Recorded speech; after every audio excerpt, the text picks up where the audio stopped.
How are you, Nicholas? I'm okay. How are you? How come you sound so nasally? Well, I woke up this morning and I couldn't find my nose. That sounds, I don't know, man. That sounds pretty gay if you ask me. I'm still exploring. Well, no shame. We're a very open community here on the Book Boys channel. We are. We love everyone and everyone's nose equally. Anyway, yeah. So this week we are reading or have read The Nose by Nikolai Gogol, and if that's not what his name is, then well, fuck you. It's written 1835 and is a very easy to digest, like 60 minutes top short story. I think like maybe 10, 15 pages depending on your version. And yeah, it's one of those infamous, like, weird, comedic, what is he trying to say, if anything, stories that just, if you Google like Russian classic short stories, you'll find this one. Is that how you found it? That's exactly how I found it. Because we've been both kind of swamped with work, and it's like 36 degrees right now, and it's just been like, hey man, can we do something light this week? So I looked for something that's not too heavy on the subject matter and also short. So yeah, I encourage. And about noses. And about noses. We love to talk about noses on Book Boys podcast. I encourage it's one of our main themes. To have a look at this one. Before or after, it doesn't really matter. It's not like you're gonna get a big plot spoiler, I guess. But so yeah, what was your expectation, and how did it live up to it? Well, yeah, so I mean, I learned that this book was, this book is really old. It's almost 200 years old now, this story. Being Russian, I was kind of expecting something quite unique, quite different. And yeah, I enjoyed it. I think it's strange and maybe unfinished. I think probably trying to talk about what this story means, or what if there's a deeper theme to it. It's maybe not the way to go about it. Yeah. But I found it entertaining. And I really liked, at least my translation, which is the Claude Field translation. I really enjoyed the way that it was written. I really enjoyed the phrasing, and it's kind of one of those things that which I feel like we get a lot with these older texts. Much more interesting phrasing and much more kind of like colorful use of words. And it does give you a kind of sense of Russia in the period as well. For sure. I'm so happy now because we've read so many of these, well, not that many, but we've read a couple of like various Russian classics from various periods and people, and I feel like the kopeck is like an established unit of money now in my understanding of it's like you got your rubles and then below you got your kopecks, and as soon as they mention like, oh, I only have so many kopecks, I'm like, haha, I know what that is now. Nah. We're becoming more worldly. Yeah. I'm not sure, but I would guess they inflated their currency away and now it's just rubles. But it's probably a safe assumption. Yeah. The year the kopeck died, my new book on the Russian inflation. Okay. So let's. Yeah. Why is it called The Nose, Phil? Firstly. Okay, so this is a strange title for a book. Chaotic synopsis, as we always do. This barber guy, let's call him Ivan. He's called Ivan. But there's another Ivan, so we'll call this one Ivan the Barber. We'll call him Ivan because his name is Ivan. Yeah, but we'll call him Ivan the Barber because there are two Ivans. That's what I'm trying to say. Yeah. He we get like a breakfast scene. It's a bit funny, the wife is more domineering, and he's kind of like this, we like the same as actually with Wart number 6. We kind of don't know where it's going at first. It kind of misdirects you with a character that's not really important, and he finds a nose in his morning bread roll and is panicked because he immediately recognizes who the nose belongs to, which is one of his regular customers, like a higher ranking government guy, which we will call the Major or Kovalov. Mm-hmm. Again, the names are slightly different depending on the translation, but he kind of is like this uppity, not necessarily uppity, but he thinks a lot of himself and is like a government official, basically. And so then the barber stuff just ends, and then we get chapter 2 where it talks about the Major and how he woke up without his nose and trying to reclaim it. And then at the end, he reclaims the nose, or it gets delivered to him rather. And we get like, at the very end, we get the narrator pondering like on a meta level, like, oh, wasn't this weird? So it's such a funny ending to the book. Yeah. But I'm really excited to talk about that bit. Yeah. So that's and then obviously, so sandwiched in between that, the kind of main narrative is following this Kovalov guy,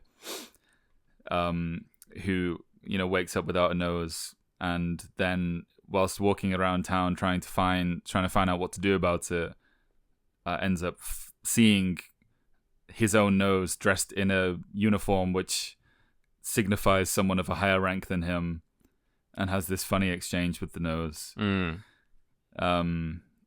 Before going along a couple of failed attempts to do various things to recover the nose. It's weird. It's kind of like not quite as surreal as like stuff that we've read before, but it is definitely surreal. But it's also like there are times where you're kind of, there are characters that don't quite understand how weird it is that he doesn't have a nose, and that kind of weird disconnect that you get with this kind of literature. Yeah. Between the reality and what the protagonist is thinking, and then the world around them, which is kind of indifferent. But I think also as well, it's very funny, just seeing how obsessed, especially this Kovalov guy, is with like rank and status and all these like, these things in modern life, and seeing his own nose performing better than him and kind of being cucked by his own nose. Yeah, and appearance and status and uniforms are very important to him. And whenever he mentions like that he's an important guy or whatever, he always follows up by mentioning all the wives of other important people he knows, because he's kind of a ladies' man, I guess. And so, yeah, obviously the nose being part of his appearance is kind of a big theme as well. But it's just funny how it kind of becomes a running gag of him like mentioning all the like elite level wives he knows. Yeah, and I don't really understand what the reasoning for that is. I guess he's always kind of, it seemed like he's going from the perspective of like, I know all these like high ranking wives, and it would be so unfortunate for these fair ladies to see me without a nose, because I have all these parties and things to attend with them. And that's like one of his immediate concerns, or one of the immediate problems of not having a nose. Yeah. Shall we? Sorry, go on. Well, okay. So about then, I want to talk about the bit where the nose walks around, where he meets his nose in the street, right? And the first time I read it, I was kind of doubting my translation or my understanding of it, because you think immediately like, well, how can a nose be walking around clothed in a uniform and, just live life?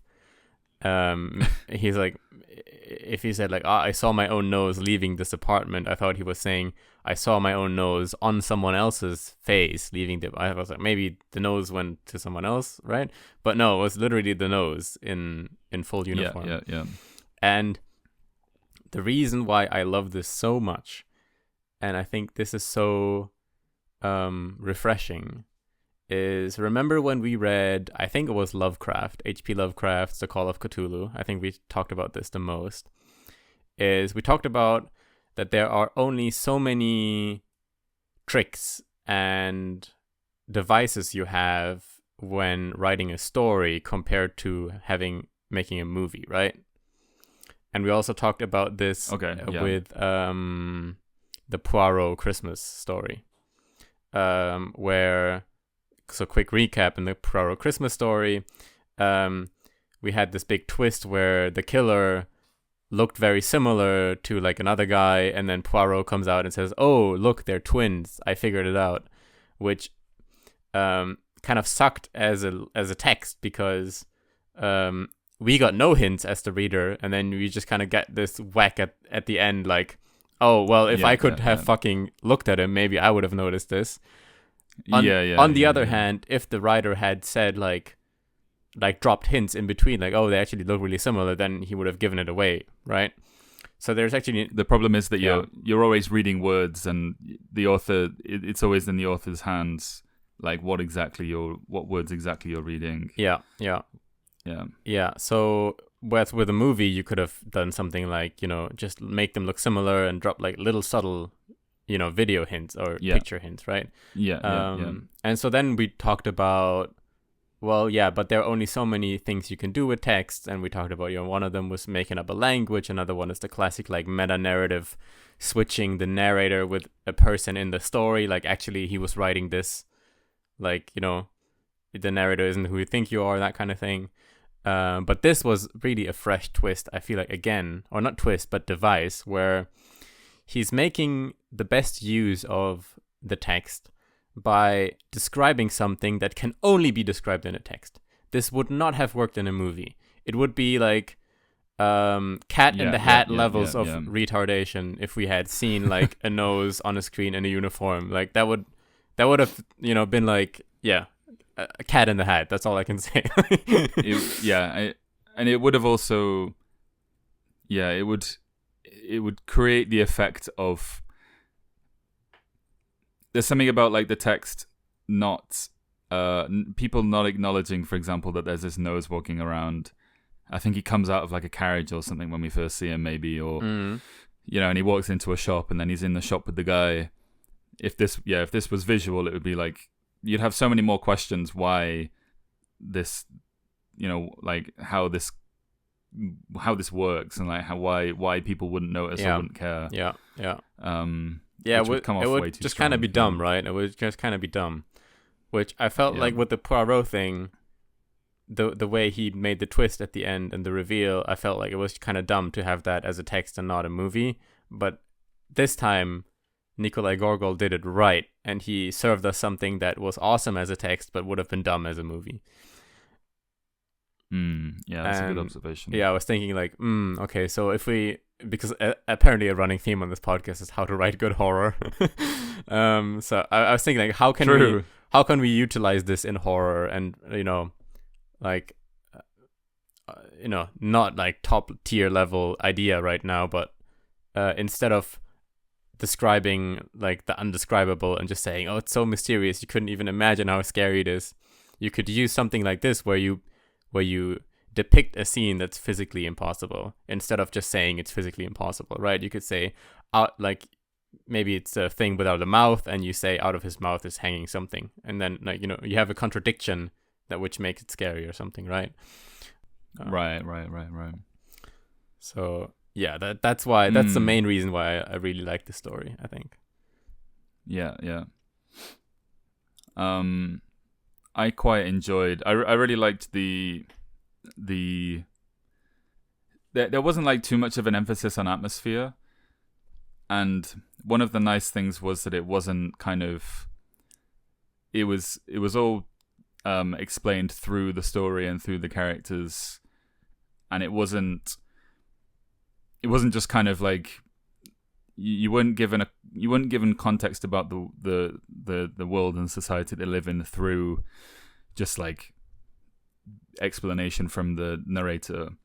One of my favorite parts was at the beginning. So when Ivan the barber discovers the nose, he kind of comes into a panic and he tries to throw it away, basically. And I guess one of the funny things in the beginning as well, which we haven't mentioned, but the reason that he believes that it was somehow he has some involvement is because he always like pinches the nose of the people that he's shaving. When he shaves them, he pinches their nose to get like, to make the skin taut. Yeah, the description was literally like that.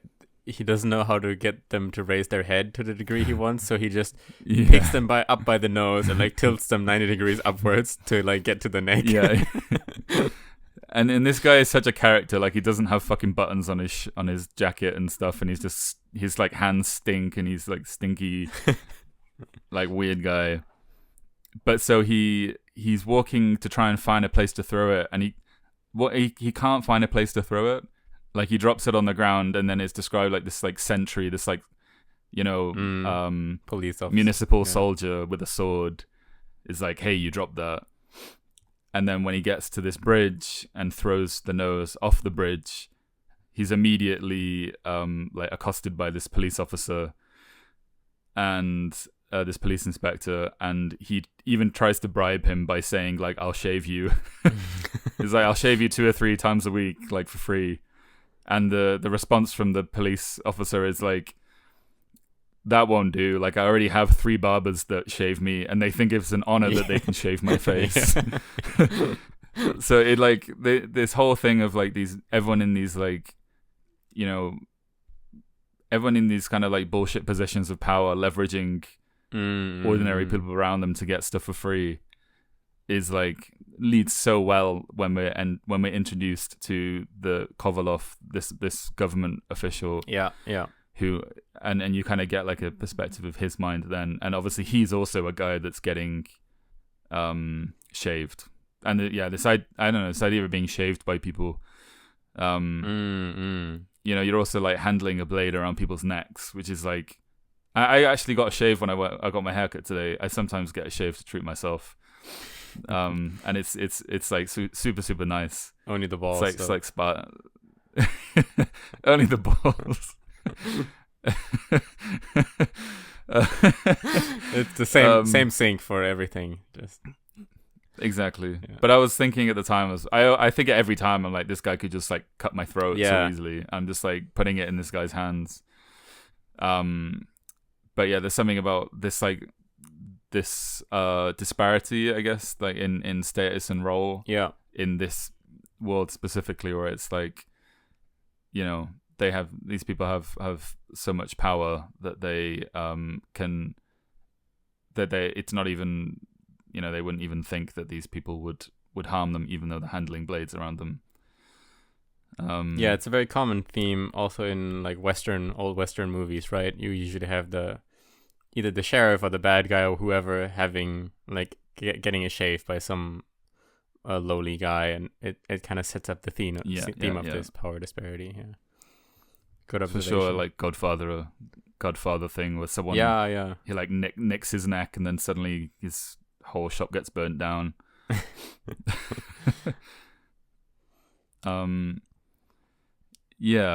So he wakes up without a nose and he's moving around. So we meet the nose, and he follows him into a shop, right? So this will be interesting. So in my version, it's the something cathedral, and it says in the footnotes that because at the time religious censors were very strict, it was actually censored and changed to some shop. So that was interesting. So you had the censored version, I guess, then. Yeah. So I think mine was like let me try and find it. I think it was like a confectioner's, it said. Yeah. Okay, that's so cool. Okay, so you actually, we actually, yeah, it's a famous cathedral in Russia where they meet. Right. But they had to change it for which is 18. So now I was thinking like 1836. It's kind of interesting because he gets away with a lot of like bureaucratic critique and like critiquing government and making fun of uniforms, but he couldn't have a nose walk into the cathedral. Yeah. Yeah, that's interesting. so yeah, he meets this nose, and he kind of one thing. Yeah, like I really liked this this interaction.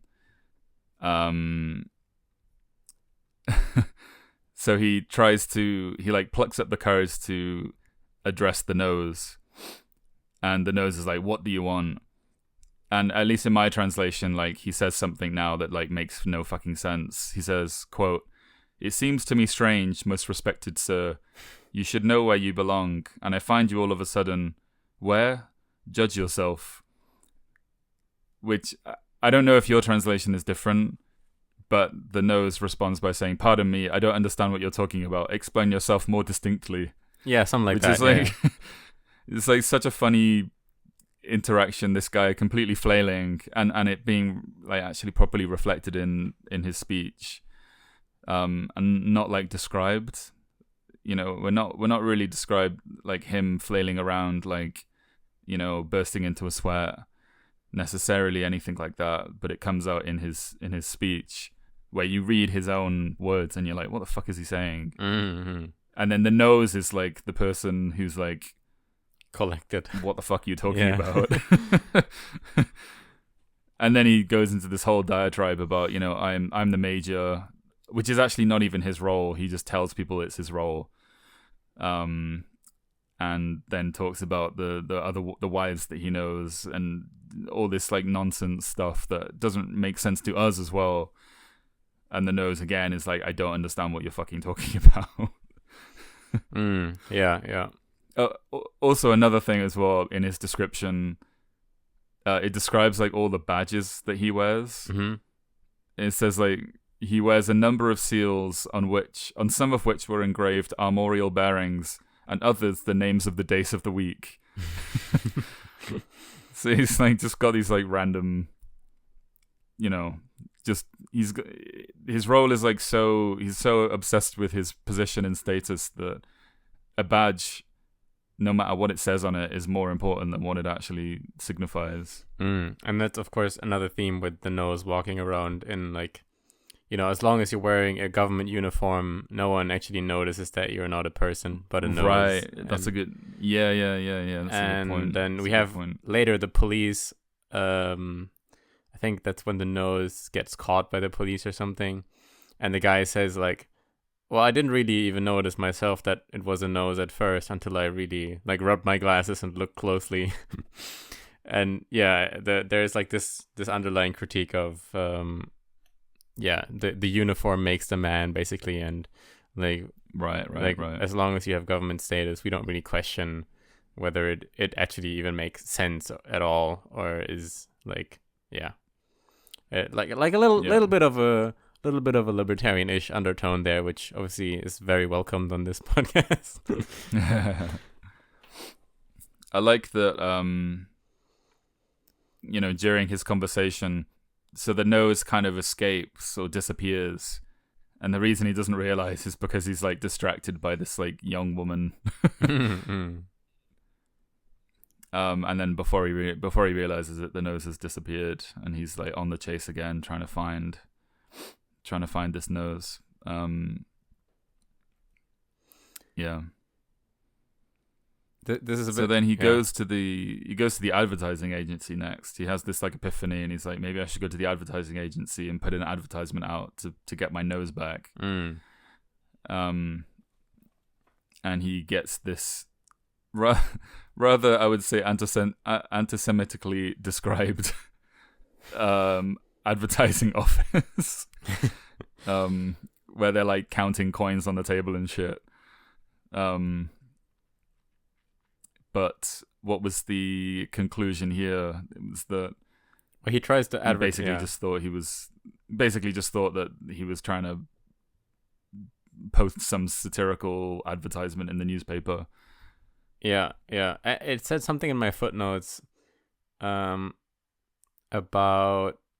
right, so the newspaper guy says to him, I can't, you know, that's all very nice and well, but I can't really put an advertisement in the newspaper like for your nose, because everyone will think that it's like a political statement for something or other. Just last week we had someone advertise for a black poodle, and that turned out to be like a dog whistle for like some like underground political thing. So yeah, if I put something ridiculous as this in the paper, people will make up their mind about like what it really means. Yeah. What was your description of the poodle? Because mine just like described it as like it was just really satire. But given that mine is like definitely the censored version, what does do you remember how yours describes it? I think it was just like a black poodle is all it really said. I don't know. Yeah. It didn't really go into much. Oh yeah, and then interestingly, so this is before the nose returns. It's described how apparently this whole incident became kind of famous, and a lot of people like go to the places where the nose has supposedly been spotted. Yeah. And like someone is selling like two like taped together pieces of log so people can stand on it as like a bench to see better the store where the nose may have been. I guess just like famous nose, poking fun at the sensationalism of bullshit, and other people are saying no, this just shows how fucked up today's world is, because people would actually believe such nonsense. And the kids today, they're believing in noses. Yeah, noses walking around. What the hell?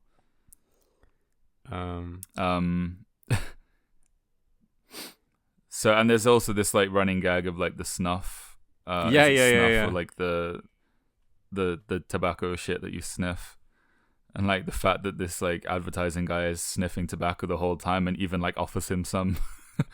Yeah, and he's like, mate, I don't have a nose, what the fuck? And then later on when he gets his nose, he makes a point to do snuff around people so that they just to like confirm to himself that he has this nose. Yeah. So did you want to talk about the little narrator bit at the end then? Yeah, for sure. Maybe we should also mention before that, like how the nose coming back, and then how it comes back in the first place, and then how it actually comes back, because he gets it, like you said earlier, like he's like the police officer. There's a police officer that comes in and arrests Ivan the barber, and comes to Kovalov to say like, I found this barber acting suspiciously. He had your nose. Here's your nose, and gives the nose back. And then he's like super happy about this, but then he realizes that like he can't actually attach the nose back to his face. Right. And yeah, there was a quote I wanted to mention and trying to find it. Okay, you go look for that. I have it here. Okay. Which and maybe this is just like we can speak about the actual content of it after, but I just quite like this bit of writing. He says, "Yes, this is it," he said to himself. "Here is the heat boil on the left side, which came out yesterday," and he nearly laughed out loud with delight. But nothing is permanent in this world. Joy in the second moment of its arrival is already less keen than in the first, is still fainter in the third, and finishes by coalescing with our normal mental state, just as the circles which the fall of a pebble forms on the surface of the water gradually die away. Kovalov begins to meditate and saw that his difficulties were not yet over. His nose has been recovered, but it had to be joined on again and in its proper place. And I love how there's just this like quite deep philosophical like mentioning, like just small mention of like what joy is. Yeah. Like in the middle of this like ridiculous story about this guy's nose. And there's quite beautiful like comparison to this the ripples on the water of a pebble falling in water. And then, you know, we're back to this like stupid character who's like trying to fit his nose back onto his face. Great observation. That's actually really funny. Yeah. But it seems to be that the nose is not. It's almost like it describes it like it seems to be made of wood or like cork or something. And even calls the not doctor, actually really part of his body. Yeah. Who then comes and is, you know, basically like, yeah, mate, there's really nothing I can do. You're better off just selling the nose, and I'll take it even if you like. Exactly. And Yeah. but there's no way. Like even if you reattach, it will just be worse than it already is. So yeah, just and on that point as well, actually, there was something about earlier. I think it was the advertiser that talked about it. It was like he was saying like nowadays you can make any kind of nose you want. Yeah. Like if you know. There's like industry of like nose making that apparently also exists within this story. Thailand in Russia. Yeah. Yeah. I went to Thailand to get a new nose. Yeah. So then, yeah, as you said, he wakes up one day and suddenly his nose is back on his body, on his face. And he's very happy about that. And he goes around and he puts snuff up his nose and he interacts with all these people. Yeah. And he has to talk now as well to there's this one lady who he was apparently convinced that she is behind the whole nose thing. Like somehow she wants him to marry her daughter. And just like even the police even said like, no, it's probably this barber guy who had your nose. He was like, no, I already know this bitch did it. Like she did some witchcraft or something, and obviously turned out to be false. And then he has to like go and talk to her after, and they're apparently on good terms. But it was so funny how he just immediately went to that conclusion. Yeah, it includes the whole like the correspondence from both of them as well, and it's this really polite but kind of like stabbing exchange where he's like, you know, if my nose is not restored, I'll take legal action. And then he ends the letter by saying, for the rest, with all respect, I have the honor to be your humble servant. Yeah. And it's just this like, and she responds, you know, kind of talking mainly about the marriage between the daughter, and then she's like, but you mentioned this nose, and if it means to imply that you're like doing this and that, I assure you that's not what that's not my intention. So it's like these characters interacting with this like idea of this nose, these like normal characters, normal people interacting with this idea of a nose. And, you know, if you received this letter, which you mentioned, which said like, I think you've used magic to remove my nose. And the response is like, if you mean by losing your nose, you mean I'm trying to snub you out, I'm sure that I can assure you that's not the case. And this like, the conversation not connecting, and like the meaning not connecting between people makes it really funny. This kind of like misunderstanding. Yeah.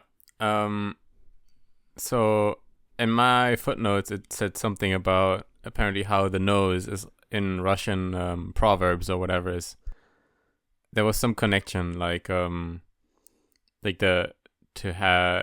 refer to your nose is somehow like a social. Like it wasn't even clearly explained, I think, in the but it has some significance apparently in Russia at the time. Like that, like we have weird proverbs in English, like I don't know, I can't think of any right now. Save face or something. Yeah, to save face, or something like that. So apparently there are proverbs about the nose which have like social impact, and so that was how she took the letter, I think. Yeah. I also like the like buttons come up a lot as well, like waistcoat coat buttons and stuff. So there's like a mentioning in the beginning that Ivan the barber doesn't have cut buttons on his coat, which is definitely like a status symbol, right? You know, he doesn't have this like baseline thing to put his clothes together and look and have like a decent appearance. And then when the policeman who arrests Ivan and collects the nose goes to Kovalov, he says, like, one of the reasons that I found him suspicious is because I'd arrested him before for stealing buttons. And then later on in the book, at the very end, when we realize that Kovalov hasn't learned anything from this whole thing, he he like the narrator describes him walking past these other officers, and it says one of whom possessed a nose not much larger than a waistcoat button. So I think there's something there about like this, like, clothing and noses, and like the size of your nose being like the size of your like nose, a phallic being symbol or like, something. Yeah. Maybe, yeah, for sure. So interestingly enough, apparently Nikolai Gogol was gay, and really, I always find it really insightful. I don't know. I feel like sometimes gay authors are like more in tune, or like they can describe and satirize male-female relationships in a way that's maybe not superior, but it's almost like you don't have a horse in the game, so you can like be objective. And I kind of felt that shimmering through a bit. Maybe I'm trying to tell myself there's more than there is, but like the way this playboy guy interacted with women, and like I thought it was interesting. Like, for example, what was it in Crime and Punishment, which we haven't covered on the podcast, but there's also this like old playboy guy, and he's kind of a bad character, but also he seems kind of relatable, but and like it's just very hard to imagine how you could write that character if you're not also attracted to women. Like, it was like very like homosexually relatable character in a way.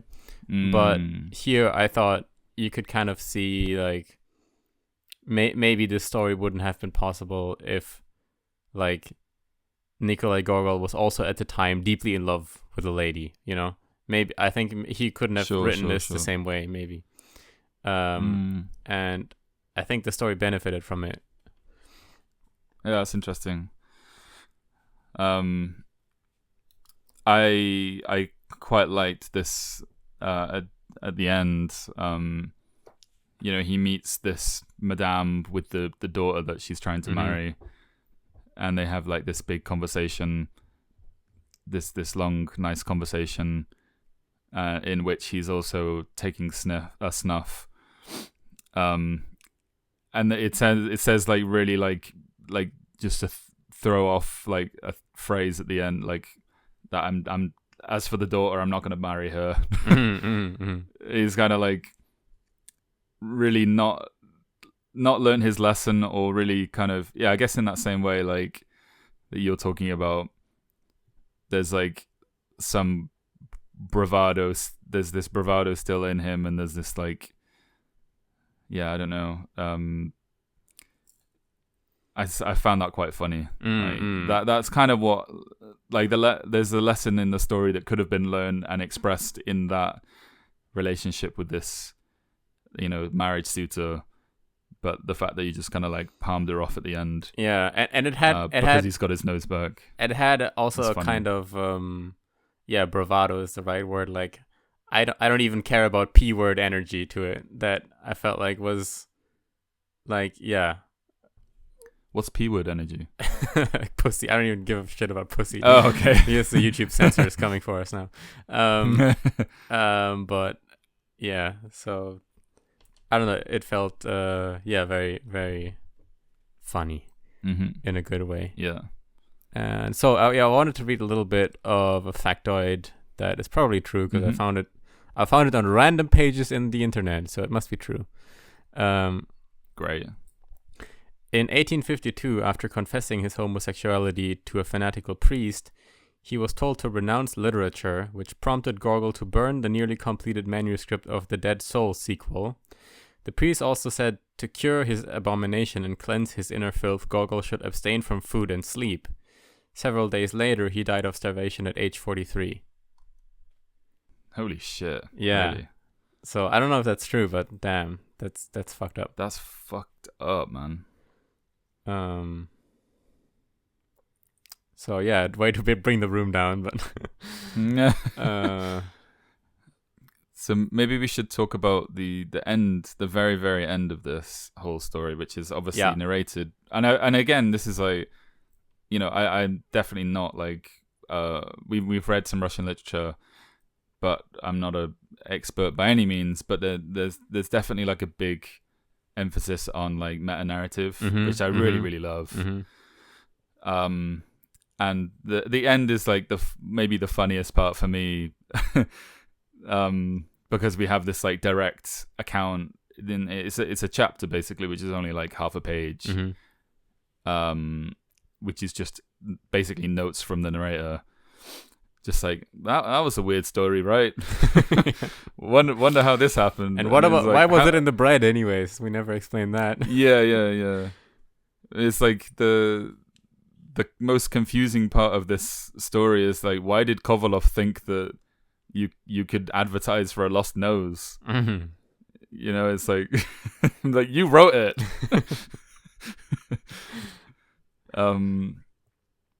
But this like the last two lines I really really liked. It says, "But the most incomprehensible thing of all is how authors can choose such subjects for their stories. That really surpasses my understanding. In the first place, no advantage results from it for the country, and in the second place, no harm results either.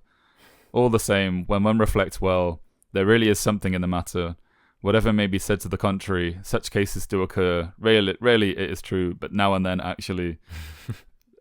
And it's just like, you know, just read that and you're like, yeah. I don't know. It's maybe this is kind of like, you know, going back to this censorship conversation. It's like distancing the author from the text, because you know it's literally the narrator is now describing actual. We're finding out that actually the narrator is talking about a written work.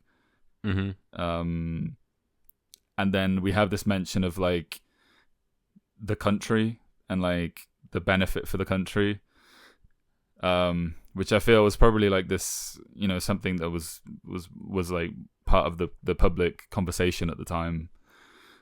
Yeah, it feels like there's some inside baseball writers thing here about like what it means to like write a good story or be a good writer, and like it's almost as if he like tried to prove that I don't even need plot. I can serve you the dumbest shit and it'll still be good. Right.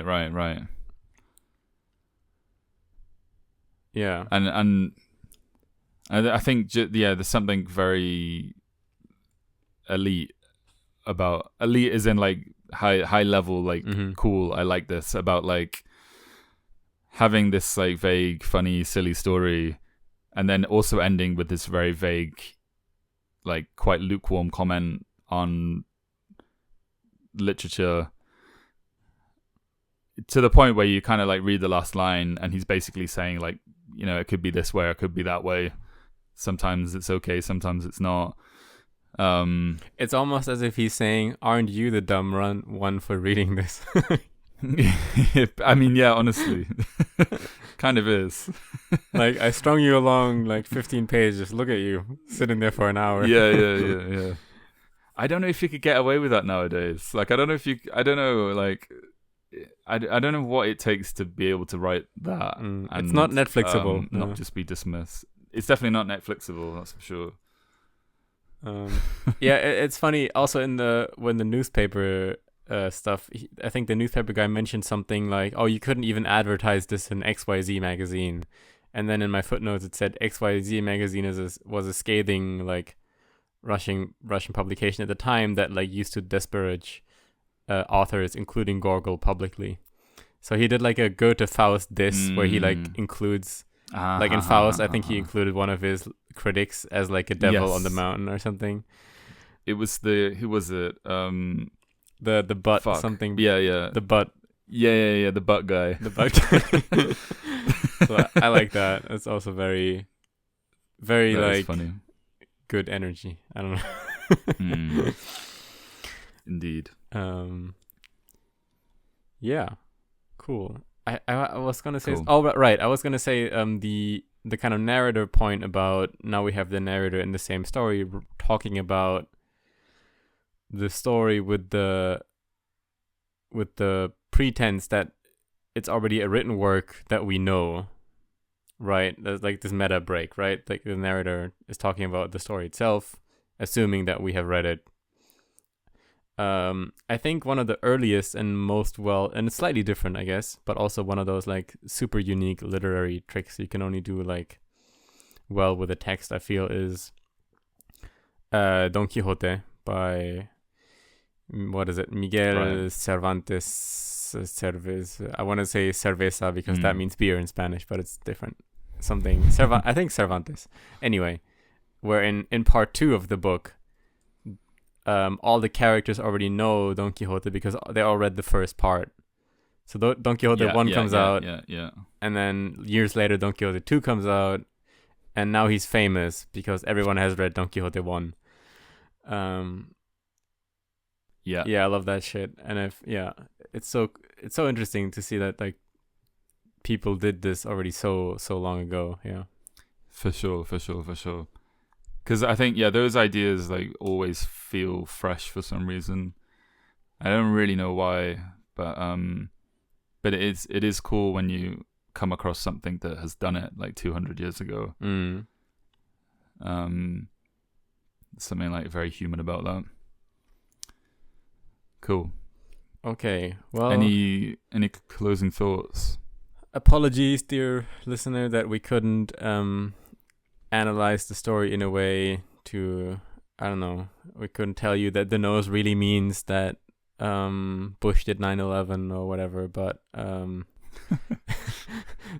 there was no deeper meaning hidden. But I think that's, as you said in the beginning, that's kind of the point, and it's not how you should approach this text probably. So I wanna see like what else he wrote. Yeah, I'm curious as well. I wonder if he's done any more short stories too. But this is kind of something that I could imagine being very fun to read to someone. Like it's like an entertaining, like short. Like you said, you can read it in like an hour, and it feels like one of those things that really is fun to talk about with people, and really fun to like experience with people. Yeah, I'm really excited to think about in future horror that we read. How this describing something that can only be described in a text idea with the nose, how that could be applied in different settings and to improve text. Yeah, for sure. Cool. The Nose. The Nose. The Nose by Nikolai Gogol. The original Voldemort. All right, guys, take care. Drink water. It's very hot. Peace. Yeah, enjoy. Bye-bye.